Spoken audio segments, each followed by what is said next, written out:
తీసుకొస్తున్నారు. సాక్షాత్తు తిరుమలలో కొలువైనటువంటి వెంకటేశ్వర నా దగ్గరికి రావాలి అని చెప్పి ఆంజనేయ స్వామి ఎంత మహిమండి, ఎంత గొప్ప విశేషం. అక్కడ శ్రీదేవి పూజేశ్వర వెంకటేశ్వర వారు ఉన్నారు, ఇక్కడ వ్యూహలక్ష్మి వెంకటేశ్వర గారు రావయ్యా అని చెప్పేసి స్వామివారు ఎన్నుకున్నారు. మనం అనుకుంటే జరిగిపోతాయా? ఎవరు అనుకోవాలి? ఆంజనేయ స్వామి అనుకోవాలి. ఈరోజు ఈ కార్యక్రమం ఇంత వైభవపేతంగా జరుగుతుందంటే కారణం ఎవరు? మన దాసాంజనేయ స్వామి. మనం అందరం ఆయన దాసులు, అందుకే దాసాంజనేయ స్వామి. మనకి గొప్ప విశేషం, మన వైష్ణవ సాంప్రదాయంలోనే రామానుజదాసుడు, రామానుజదాసి అంటాం. వ్యూహలక్ష్మి వెంకటేశ్వర వారిని ఎంచుకునే విధానంలో ఇక్కడ ఒక విషయం నేను మీకు చెప్పాలి. ఎందుకంటే తిరువూరు ఆల్రెడీ స్వామివారు శ్రీరంగ సరకారం మీకు బాధ్యత చెబుతున్నా. మీకు తోడుగా మేమందరూ ఉంటాం, కమిటీ సభ్యులు ఉంటారు. మన ఆలయ ధర్మకర్త, వంశపారక ధర్మకర్తమైనటువంటి రాజా వెల్లకి సురేంద్ర బాబు గారు, విజయ్ గారు దంపతులు కూడా మనందరికీ ఉంటారు. ఎంత గొప్ప విశేషం అండి.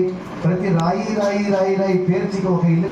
రమాదేవి గారు కరెక్ట్గా హనుమత్ జయంతి రోజు, పూర్వాభద్ర నక్షత్రం రోజు, స్వామివారి దర్శనం రోజే ఇక్కడ ఉన్న కుర్రవాడు పవన్ కుమారాచార్యులు పుట్టాడు. చూడండి, పవన్ కుమార్ జన్మల నుంచి వచ్చేటువంటి పాపరాశిని మొత్తం దగ్ధం చేసుకుని మళ్ళీ జన్మల పరంపరలో పుట్టుబెట్టేస్తున్నాలు జరుగుతున్నాయి. భగవంతుడు ఉన్నాడు అని చెప్పి ఎవరో చెప్తే తెలుసుకోవడం కాదు, మన పూర్వీకులు ఎప్పుడో తెలుసుకున్నారు.